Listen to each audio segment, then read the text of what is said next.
alikuwa ni mtu anayefuata matamanio ya nafsi yake. Alikuwa hakubali kufuata sheria za Mwenyezi Mungu, alikuwa ni mtu akifuata matamanio ya nafsi. Ndio maana Allah Subhanahu wa Ta'ala atampa kitabu kwa nyuma ya mgongo na kumwingiza katika moto wa Jahannam. Alikuwa ni mtu wa matamanio. Swala hamna, funga ya Ramadhani kama hizi hana udhuru wowote, hafungi. Alimradi yeye ni mtu wa dunia, ni kuangalia ya kwake tu, lakini sheria za Mungu hana nafasi ya kutekeleza. Basi mtu huyo Allah Subhanahu wa Ta'ala amemwandalia moto mkali.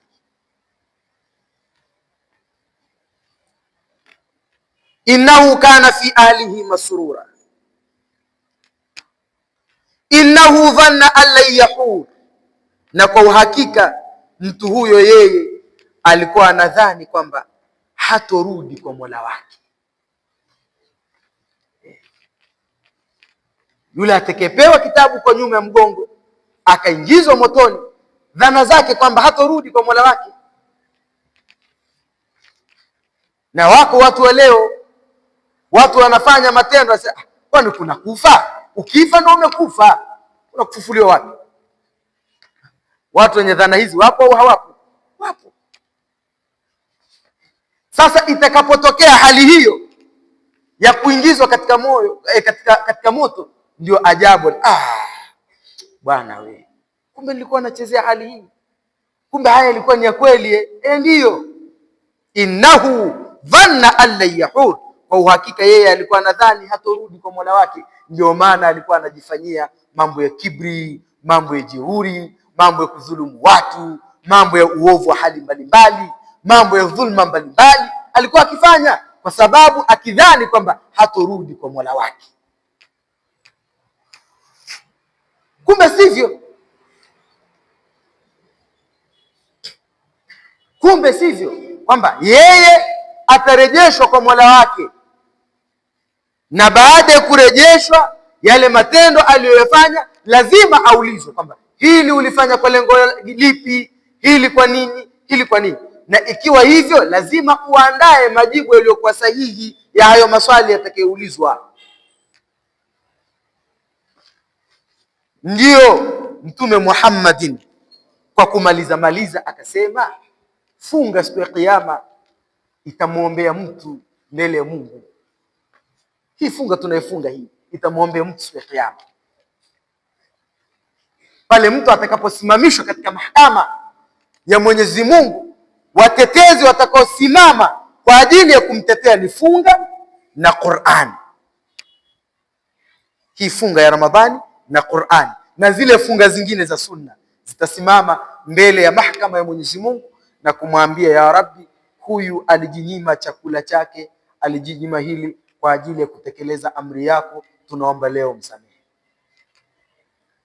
Na bila shaka funga ikiomba, na funga ni katika maamrisho ya Mungu, maana yake lazima Mungu hapo atatia nafasi tu, lazima Mwenyezi Mungu awe na huruma hapo, na Qur'ani kisha itasimama. Kwa hiyo watetezi wa mtu siku ya Kiyama kumtetea mbele ya Mwenyezi Mungu ni Qur'ani na funga, kwa mujibu wa hadithi ya Nabii Muhammadin sallallahu alaihi wasallam. Sasa masikitiko ni kwamba mwenzetu sasa hujafunga, mwenzetu Qur'ani husomi, utakuwa na hali gani sasa? Maanake hivyo ndio vitu vitakavyomtetea mtu siku ya Kiyama. Hutetewi na baba au hutetewi na mama au hutetewi na mjomba, hilo halipo. Watetezi wa siku ya Kiyama ni funga na Qur'ani. Sasa wakati funga ndio mtetezi, je, hiyo funga umeifunga? Funga umeifunga? Qur'ani unaisoma?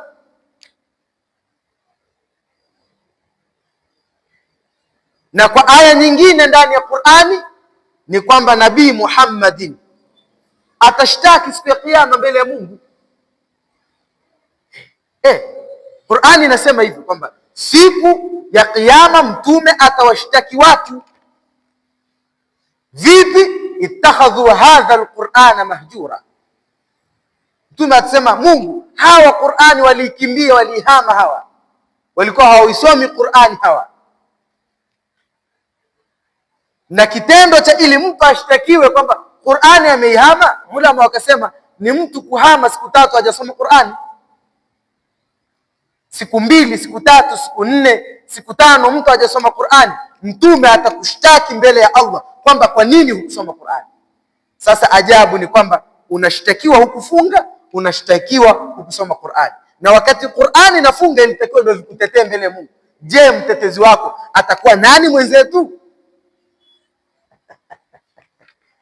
Ndio pale sasa sehemu nyingine mtu atasema ya laitani kuntu turaba, natamani mimi ningelikuwa mchanga, natamani ningekuwa mchanga mimi nisihukumiwe, sasa nimefanya makosa. Ndio hii sasa tunakumbushana ili tuweze kurejea katika njia za haki na kheri kama hizo, na kuweza kufanya mambo mazuri ambayo yatatufanya tupate radhi za Allah subhanahu wa ta'ala. Mwenyezi Mungu atujalie tu ni watu wa kheri inshallah. Mwenyezi Mungu atupe kitabu kwa mkono wa kulia, atupe baraka ya Qur'ani. Na kwa kufika hapa, wassalamu alaikum wa rahmatullahi wa barakatuhu. Al-Fatiha.